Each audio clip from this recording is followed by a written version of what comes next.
Ce soir, à l'émission, l'ancien village de Sainte-Scolastique se prépare à célébrer son bicentenaire. Qu'on remémore plusieurs petites activités là, du temps. Et la parole est aux aînés à Ville-de-Lorraine. Ces échanges-là, c'est important pour aller chercher les idées, aller chercher les projets.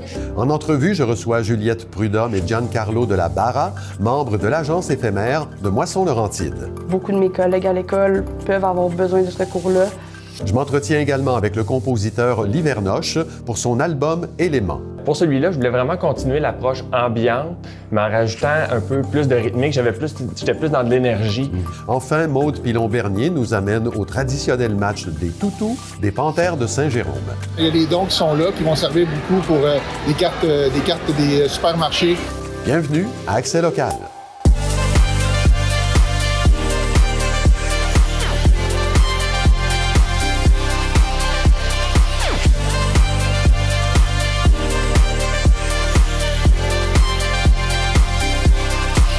Mercredi 27 novembre 2024, bon début de soirée. C'est Claude Desjardins en compagnie de Clara Maté-Genet. Bonsoir Clara. Bonsoir Claude. L'ancien village de Sainte-Scolastique va célébrer son bicentenaire tout au long de la prochaine année. On a dévoilé la programmation lundi dernier. Vous étiez sur place. Oui Claude, c'est le comité de valorisation de Sainte-Scolastique qui chapeaute ces festivités. Les membres du comité ont tenu une conférence de presse donc plus tôt cette semaine pour annoncer une programmation haute en couleurs pour ce 200e et je vais la survoler avec vous ce soir Claude. D'accord. Bien, pour commencer, parlez-nous un peu du comité de valorisation de Sainte-Scolastique. Oui, alors ce comité a été mis sur pied lors de l'élection de Francine Charles, conseillère municipale à la ville de Mirabel depuis 2013. Son objectif, c'est de dynamiser Sainte-Scolastique. Plusieurs activités ont été organisées par le comité au fil des ans. Un parcours historique a été monté dans le village. Il y a eu des ventes de garage et aussi des nettoyages de la berge de la Belle-Rivière. Bien sûr, la fête du 200e, c'est le point culminant pour le comité de valorisation. Et quel a été le point de départ de tout cela? Qu'est-ce qui s'est passé il y a 200 ans? Alors, le moment qui a été choisi et accepté pour déterminer la fondation de Sainte-Scolastique, c'est le mois de novembre 1825, date de la première messe ayant été célébrée à la paroisse de Sainte-Scolastique. En novembre 2025, le comité de valorisation publiera un livre sur l'histoire du village parce qu'en 200 ans, beaucoup de choses se sont passées à Sainte-Scolastique, dont l'histoire a notamment été marquée par la lutte des patriotes et bien plus tard par l'expropriation des terres pour la construction de l'aéroport. Avant la fusion de Mirabel, il y a un peu plus de 50 ans, Sainte-Scolastique était le chef-lieu des villages environnants. Madame Francine Charles nous partage une anecdote sur l'histoire de Sainte-Scolastique, une parmi tant d'autres que vous pourrez retrouver dans l'ouvrage du 200e. On l'écoute. Avant de s'appeler Ville de Mirabel, c'était Ville de Saint-Scolastique. Donc, Ville de Saint-Scolastique, mais avec l'aéroport qui s'en venait, qui était là, donc ils ont dit Saint-Scolastique, ça va être difficile. Ils ont fait un concours pour trouver le nom de Ville de Mirabel qui se disait mieux en anglais et en français. Alors, donc, les célébrations vont commencer le 4 janvier avec le bal du 200e. Oui, Claude, un événement dans la tradition des grands bals du jour de l'an avec habillement de soirée suggéré. Ça se déroulera au restaurant Le Chalet du Ruisseau. Ce sera un souper-spectacle avec le groupe Baby Boomers Band. À l'entrée, des nœuds papillons et des signets en bois seront distribués aux participants. Madame Charles nous parle de l'origine de ces accessoires. On peut l'écouter. En nettoyant la rivière, on trouvait toujours des arbres et tout. On coupait les arbres, on entretenait. Là, moi, j'ai été voir un artisan qui s'appelle Steve Charbonneau. Lui, il a une manière de faire sécher le bois. Et puis après ça, ça dépend toujours de la grosseur. Puis il me dit, moi, j'ai une manière que je peux faire. Donc, vous m'apportez le bois, on le fait sécher, je fais des boucles pour vous. Et ensuite, on met le logo de la ville. Et puis, on va vendre ça à la ville de Mirabel. Puis, l'argent cumulé de les ventes des boucles, on va le remettre à un organisme. Les billets pour le bal sont déjà presque tous épuisés. Un hommage aux 200 ans sous forme de photographie sera aussi présenté aux participants. Et qu'est-ce qu'on retrouve dans le reste de la programmation? Ensuite, les célébrations continuent la fin de semaine du 31 janvier et du 1er février. Le samedi, un autre souper-spectacle est prévu. Laurélie Bigra, 19 ans, qui est aussi membre du comité de valorisation de Sainte-Scolastique, a écrit et monté une pièce de théâtre sur l'histoire du village. Le tout sera joué par des jeunes et des enfants de Sainte-Scolastique. Le lendemain, c'est la fête des neiges au parc régional Bois de Belle-Rivière. Madame Charles nous parle un peu de la programmation de cet événement. Donc, il va y avoir des boîtes à savon, un tournoi de ballon-ballet. On va chercher des activités qui se faisaient dans le temps. Donc, on remémore plusieurs petites activités là, du temps. Et puis, il va y avoir des food trucks, il va y avoir de l'animation. Et la liste continue. Claude, il y a vraiment plusieurs activités qui sont prévues pour cette journée en extérieur. Une course d'orientation, une marche aux lanternes de soir. Donc, il y en a vraiment pour tous les goûts. Et une fois la neige fondue, il y aura quand même encore des activités. Oui, Claude, durant l'été, le comité du 200e s'alliera à un concours de Gymkhana, la discipline d'équitation western qui prendra place dans le village de Sainte-Scolastique. Et finalement, le 6 septembre 2025, ce sera la fête du village de Sainte-Scolastique. Au programme épluchette de blé d'Inde, orchestre western et animation pour toute la famille. Donc, vous entendrez sûrement parler de ces activités à nouveau dans la prochaine année, Claude. Mais comme ça, vous savez un peu à quoi vous attendre. Merci, Clara. On se revoit tantôt dans l'émission. Il sera question d'une consultation auprès des aînés de la ville de Lorraine. Oui, à plus tard, Claude. Louise Chabot, députée de Thérèse de Blainville, Jean-Denis Garon, député de Mirabel, et Luc Desilets, député de Rivière-des-Mille-Îles, annoncent que l'appel de candidature pour l'édition 2025 du programme Emploi d'été Canada est lancé. Ce programme propose des subventions salariales pour encourager les employeurs à créer des emplois d'été pour les jeunes de 15 à 30 ans. Les organismes communautaires, entreprises et municipalités de la région qui souhaitent participer au programme ont jusqu'au 19 décembre prochain pour s'y inscrire. À compter du 1er janvier 2025, une taxe annuelle de 37 $ sera imposée sur l'immatriculation des véhicules dans la MRC de la Rivière-du-Nord, à l'exception de Saint-Jérôme, où elle s'élèvera à 59 $. Les revenus financeront notamment un logiciel de réservation pour le transport adapté et offriront la gratuité du transport collectif aux étudiants et aux aînés de Prévost, Saint-Colomban et Saint-Hippolyte. La taxe sera perçue par la SAC lors de l'immatriculation ou du renouvellement des véhicules. Pour une troisième année, Moisson-Laurentide offre à des étudiants et étudiantes du Collège Lionel-Groulx la possibilité de s'impliquer concrètement dans la Grande Guignolée en les accueillant au sein de l'agence éphémère. Qui sont-ils? Que font-ils? J'en discute avec Juliette Prudhomme et Giancarlo de la Barra qui font partie de cette troisième cohorte. Bonsoir à vous deux. Bonsoir. Bon, on parle d'une expérience là, en communication et marketing. Vous me voyez sûrement venir avec ma première question. Juliette, qu'est-ce que c'est l'agence éphémère? C'est une petite équipe d'étudiants qui contribuent à la Guignolée. On essaie avec les publications d'inciter les citoyens à, dépendamment du chantier, soit donner plus de dons, inciter le bénévolat aussi. Ça, c'est notre chantier à nous. On va aussi pour les journaux. D'inciter aussi des fois les entreprises aussi à embarquer avec nous. D'accord. Bon, il y a 5 étudiants là, qui font partie de l'agence cette année. Tous les deux, vous êtes dans la même équipe. Parlez-moi, Juliette a abordé un peu la question du chantier. Donnez-moi plus de détails là, sur le chantier qui vous a été confié. Donc, nous, notre chantier, c'est pour vraiment inciter les gens à donner en denrées et en contribution monétaire. Donc, on est en collaboration avec l'équipe de communication de Moisson-Laurentide et on travaille sur des projets créatifs pour sensibiliser la communauté. Puis vraiment, on est là pour la cause de Moisson-Laurentide. Et quels sont les outils que vous devez utiliser ou qui sont mis à votre disposition là, pour mener à terme ce projet-là? Les outils qu'on dispose, c'est de base les outils de Moisson-Laurentide qui nous ont donnés. Une différente agence de marketing aussi qui travaille avec eux et les outils à nous du collège qu'on utilise à chaque jour. D'accord. Est-ce que vous êtes nécessairement des étudiants en communication? En gestion de commerce. Ouais. Donc, c'est vraiment vaste. On voit vraiment le marketing, la communication aussi. Okay. Ouais. La dernière session, Jennifer et Jean-Sébastien sont venus dans nos classes pour nous inciter à contribuer à l'agence éphémère. Ça a touché quelques-uns, comme vous avez dit, on n'est pas les deux seuls. Et puis, c'est vraiment motivant, là. Ils viennent vraiment nous voir pour essayer qu'on contribue. Ils nous donnent aussi leurs outils, comme exemple, ils ont fait un bilan fin récemment, en 2024, là, de l'année 2024. Ouais. Comment ça s'est passé, là, les changements de contribution alimentaire qu'ils ont dû améliorer. Et puis, c'est vraiment frappant, là, donc ça nous motive vraiment à participer. Est-ce que vous étiez déjà sensibilisé à la problématique de l'insécurité alimentaire dans la région, Juliette? Pas beaucoup. Ouais. Je viens pas beaucoup de la région, donc c'est sûr que moi, j'ai pas eu beaucoup de rapprochement à ça, mais vraiment, quand Jean-Sébastien est venu dans ma classe, ça l'a vraiment touché avec des chiffres, là, quand il mentionne qu'on est environ 20 000 mensuels à avoir besoin d'aide alimentaire, là, c'est vraiment frappant. il y a aussi une augmentation de 95% d'étudiants. Oui. Donc, moi, de savoir que beaucoup de mes collègues à l'école peuvent avoir besoin de ce recours-là, ça m'a vraiment chicoté. Là. Je me suis dit, il faudrait qu'on contribue un peu là-dedans. De votre côté, Giancarlo? Ouais, honnêtement, j'étais pas au courant, puis surtout quand ils sont venus au collège nous dire dans leur présentation les chiffres exacts de les gens qui sont en insécurité alimentaire, ça nous a surpris. Et c'est une des raisons qui nous a motivés à aller de l'avant pour l'agence éphémère. Ça vous a surpris les chiffres qu'on accorde à cette problématique-là? 25 000 personnes exact. Par mois qui ont recours à... Puis beaucoup d'enfants, des étudiants aussi, ça vous touche, j'imagine, beaucoup. Aussi. Alors, là, vous allez travailler là-dessus jusqu'à la fin décembre, exact. si je ne me trompe pas. Ça va ressembler à quoi vos semaines là, avec l'école et l'agence?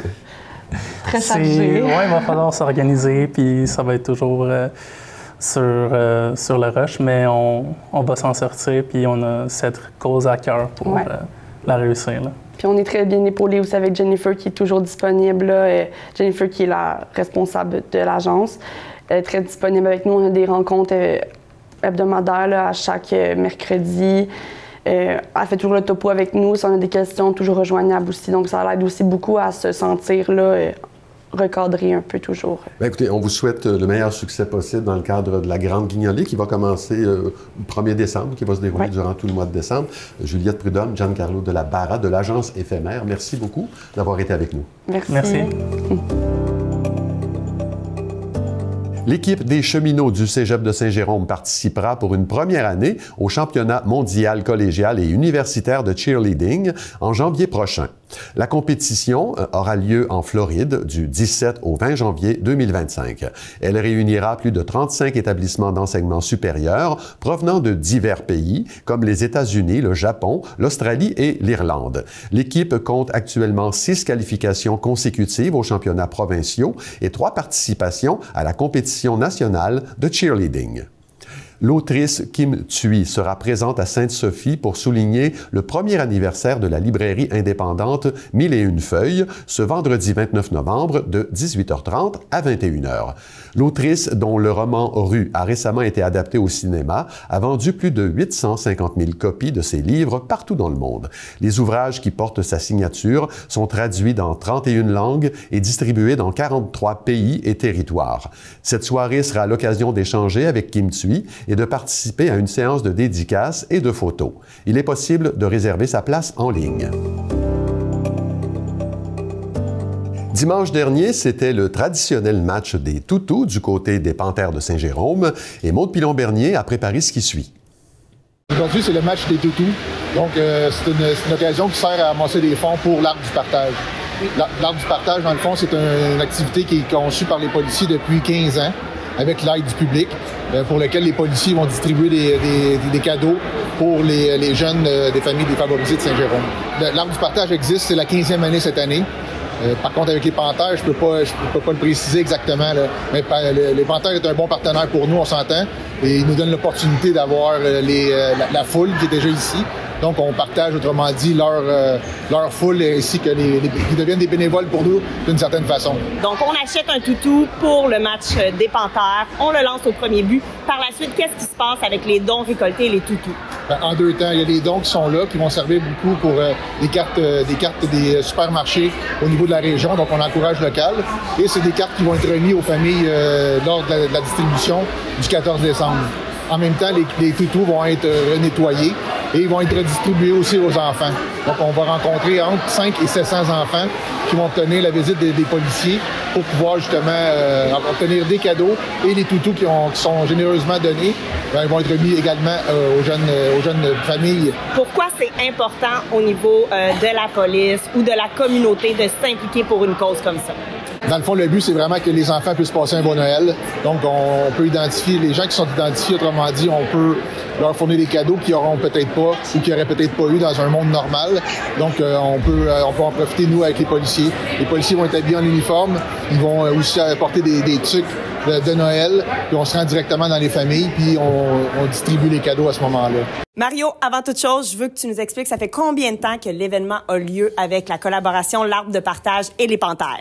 Ça fait, écoute, je sais même pas combien de temps, mais ça fait des années. Ça revient même avant mon temps, à l'époque où c'était à l'Arena Melançon. Mais moi, je m'en occupe depuis à peu près une dizaine d'années, puis c'est une collaboration qu'on a ensemble depuis à peu près ce temps-là. C'était comme deux événements qui avaient du sens qu'on les mette ensemble, parce que l'Arbre du partage, service de police, met beaucoup d'efforts là-dedans pour ramasser des denrées, faire des paniers pour les moins nantis. Puis nous, ben on faisait un genre de concours comme ça avec les toutous, fait qu'on a mis les deux ensemble. Puis depuis une dizaine d'années, c'est parfait, c'est juste parfait. Les gens s'impliquent, les joueurs s'impliquent, tout le monde s'implique. Puis ça rassemble la communauté, je trouve, à chaque année. C'est un événement qui est super prisé, là. Les joueurs des Panthères, c'est des jeunes qui sont choyés. Ils ont beaucoup de chance d'être ici, ils ont beaucoup de chance d'être bien entourés comme ils sont, puis c'est pas la chance de tout le monde d'avoir ça. Donc, en faisant un événement comme ça permet à nos joueurs de voir c'est quoi la vraie vie, tu sais, si je peux le dire comme ça. Puis en même temps, ça donne l'opportunité à des jeunes qui ont un peu plus de difficultés de voir la possibilité de ce qui pourrait être. Tu sais, fait que tu mets deux mondes ensemble, puis c'est bénéfique pour tout le monde. Et on a des réunions avec le service de police, on organise tout ça avec nos bénévoles, on a les gens de l'Arena, les gens de la ville, tout le monde s'implique. Le déroulement, on l'a quand même bien façonné au fil des années, mais il reste tout le temps les petits détails, comme pas scorer de but, par exemple. Il faut être agile pour être capable d'organiser ça, mais en général, c'est un événement qui est fait à toutes les années, donc c'est bien rodé, puis ça va absolument très, très bien. On a une très, très bonne saison. On a un bon groupe de jeunes. Ils sont plus jeunes que dans les années passées. Puis, mais c'est tellement, il y a tellement une parité dans les 5-6 premières équipes que tout peut arriver. Je veux dire, un match à l'autre, les classements changent. Donc, ce qu'on peut nous souhaiter, nous autres, c'est après les fêtes, c'est de continuer à travailler comme ils font là. Ils sont très bien entourés, sont bien coachés, tout ça. Puis, je pense le but ultime, c'est de se rendre le plus loin possible, puis peut-être remporter grands honneurs. Mario Roy l'a mentionné, la pression était très forte sur les épaules de nos joueurs des Panthères. Les deux équipes étaient là pour s'affronter pour la meilleure place au classement des séries. Le moins qu'on puisse dire, c'est que l'équipe adverse ne nous a pas fait de cadeau. Par contre, malgré la défaite de nos Panthères, la vraie victoire revient à toute l'organisation et à tous les cadeaux qui seront remis pour les enfants. Merci à l'équipe du service de police de Saint-Jérôme et à tous les bénévoles de l'Arbre du partage et de l'organisation des Panthères. Ce fut un très bel événement et je vous souhaite une très belle soirée. À la prochaine. Le compositeur et multi-instrumentiste Livernoche vient de déposer sur toutes les plateformes numériques un troisième album de musique d'ambiance intitulé Éléments. C'est sur ce fond sonore qu'on l'accueille à l'émission. Livernoche, bonsoir. Bien, merci beaucoup de me recevoir. D'abord, comment est-ce qu'on pourrait définir là, ce que c'est que la musique d'ambiance? Comment on doit l'utiliser? Comment on doit l'écouter? Bien, en fait, moi, je pense qu'on peut vraiment l'utiliser un peu à la manière qui nous plaît, mais beaucoup, c'est agréable en soupant, en travaillant. Mm-hmm. Mais dans le fond, moi, j'ai beaucoup travaillé la musique ambiante avec mes 2 premiers albums. Oui. Pour celui-là, je voulais vraiment continuer l'approche ambiante, mais en rajoutant un peu plus de rythmique. J'étais plus dans de l'énergie à ce niveau-là. Donc, c'est un album... structure aussi, là. Exactement, dans la structure. Puis là, c'est plus comme ambiant que je voulais conserver, mais en ajoutant du lo-fi à l'intérieur, dans la facture. OK, bon, c'est quand même, on parle d'une musique qui se dépose là, très doucement dans l'oreille, qui peut appeler à fermer les yeux, se bercer un peu. C'est un album que vous avez construit autour des éléments de la nature, qui sont la terre, l'eau, le feu, l'air. Vous ajoutez l'éther, on peut dire le ciel. Alors, dites-moi, je suis curieux de savoir comment vous abordez chacun de ces éléments-là, d'abord dans votre esprit, ensuite dans le travail et l'exécution. Bien, je dirais qu'au début, c'est plus comme au niveau, en travaillant juste de manière inspirée par le sujet, en improvisant autour de comment je me sens par rapport à chaque sujet, dans ce cas-ci, disons, comment je me sens par rapport à la Terre, comment je me sens par rapport... C'est un travail vraiment instinctif à ce niveau-là. Puis après ça, ben il y a comme un travail d'improvisation ou bien s'il y a un accord particulier qui m'inspire, ça peut être un point de départ pour la création à ce moment-là. Ça donne quand même de très courtes pièces, oui. 2 minutes. On les laisse tourner? On peut, ben oui, c'est ça, on peut les laisser tourner. Ça, c'est beaucoup parce qu'à ce moment-là, mon idée, c'était de, comme je vous disais, c'est plus d'aller vers le lo-fi. Oui. Ben le lo-fi apporte un peu cette structure-là de courtes pièces. Oui. Qu'est-ce que c'est le lo-fi? Ben, le lo-fi, dans le fond, c'est un style qui a beaucoup évolué, disons, avec le temps. Mais à l'origine, ça part du hip-hop par la rythmique vraiment électronique, par la vitesse. Oui. Le lo-fi, ça vient beaucoup aussi de comme l'autoproduction, disons à l'origine. Mais vraiment, home studio, c'était très basique, c'était pas poussé, c'était pas hi-fi, comme ce qu'on aime faire maintenant, c'est des albums hi-fi, haute qualité. Oui, ben, le lo-fi, à l'origine, c'était un peu ça. C'était un peu une réponse aussi à l'industrie. Là, maintenant, moi, mon objectif, c'était de faire un album de style lo-fi, mais hi-fi. On parle aussi d'une recherche d'un son qui est plus sale, entre guillemets, sans que ce soit péjoratif. Là. Oui, tout à fait. Pourquoi c'est important que ce soit comme ça? Ben, c'est un peu comme je vous dis, par rapport à l'origine. Par rapport à l'origine.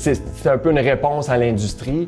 Sauf qu'à ce niveau-là, vu que moi, je travaillais déjà plus de l'ambiant, je voulais vraiment faire un album lo-fi, mais qui gardait mon style ambiant, mais moi, je travaille très clean. C'est mon approche. À part l'harmonica de Stephen Grondin sur l'une des 5 pièces, vous faites tout, hein? Composition, arrangement, interprétation, réalisation. Est-ce que vous ressentez néanmoins, j'imagine que oui, là, le besoin de valider ce que vous faites avec une tierce partie?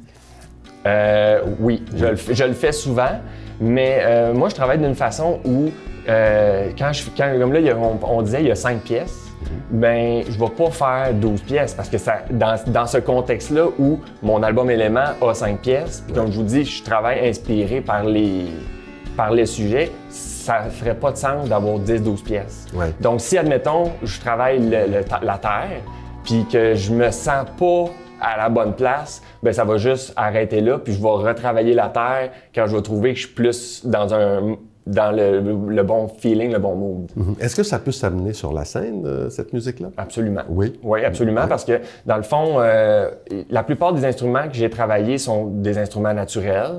J'ai joué vraiment de la basse, j'ai vraiment joué du saxophone. Puis les parties qui sont électroniques, comme surtout les percussions, ben tu peux amener un vrai batteur, puis ça marche totalement. Tout à fait. C'est le plan d'ailleurs. Je rappelle qu'avant Élément, vous avez publié 2 albums, toujours de musique ambiante, Ursa Major et La Mer du Vent. Écoutez, j'invite les gens à aller sur votre plateforme et à écouter ce que vous faites. C'est très intéressant. Merci beaucoup, Louis Verneuil, d'avoir été avec nous. Merci. On est de retour avec Clara Matéjonet. Il y a une consultation publique qui a été faite auprès des aînés de la ville de Lorraine. Qu'est-ce que vous pouvez nous dire là-dessus?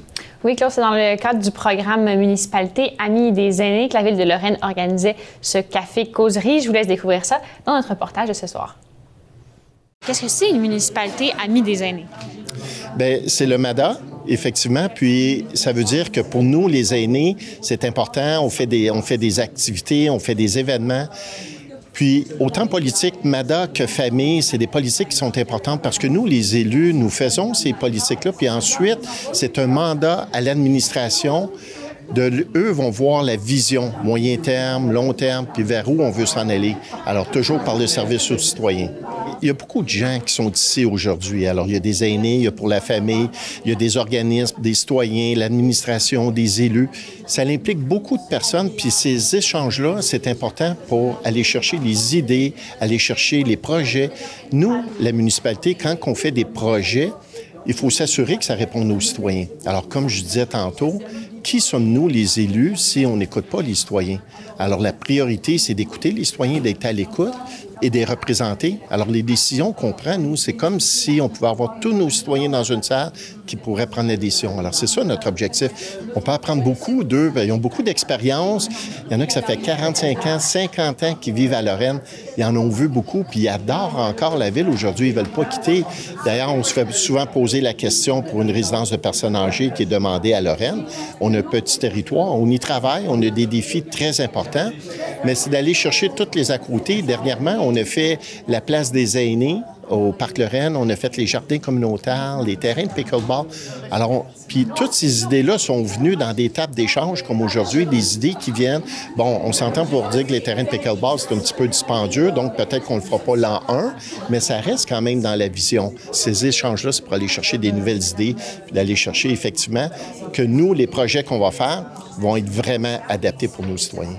Il va y avoir beaucoup de sujets sur les loisirs, la sécurité, les résidences, le logement, qu'est-ce qui s'en vient, qu'est-ce qui peut être fait. Il va y avoir beaucoup de sujets qui vont être traités aujourd'hui, mais il peut y avoir des sujets qui débordent aussi, des sujets qui ne sont pas inscrits sur les tableaux. Alors, c'est ça, un échange. Il peut arriver une nouvelle idée, puis on n'y a pas pensé. Ça peut être une très bonne idée. Les jardins communautaires, il y a une dame qui nous est arrivée à un moment donné pour partager cette information-là, puis de savoir que pour elle, dans ses besoins à elle, c'était important. C'est une dame qui demeurait dans des condos à Lorraine, donc pas de place à l'arrière pour faire son jardin communautaire. Alors, c'est de là l'idée elle a émané. Alors, c'est ces échanges-là qui sont importants, puis il faut être à l'écoute des citoyens, c'est la base. Merci beaucoup, Clara. On se revoit demain. À demain, Claude. Voilà, c'est tout pour aujourd'hui. Merci beaucoup d'avoir été là. L'émission Yoga Découverte suit à l'instant. Bonne soirée à notre antenne.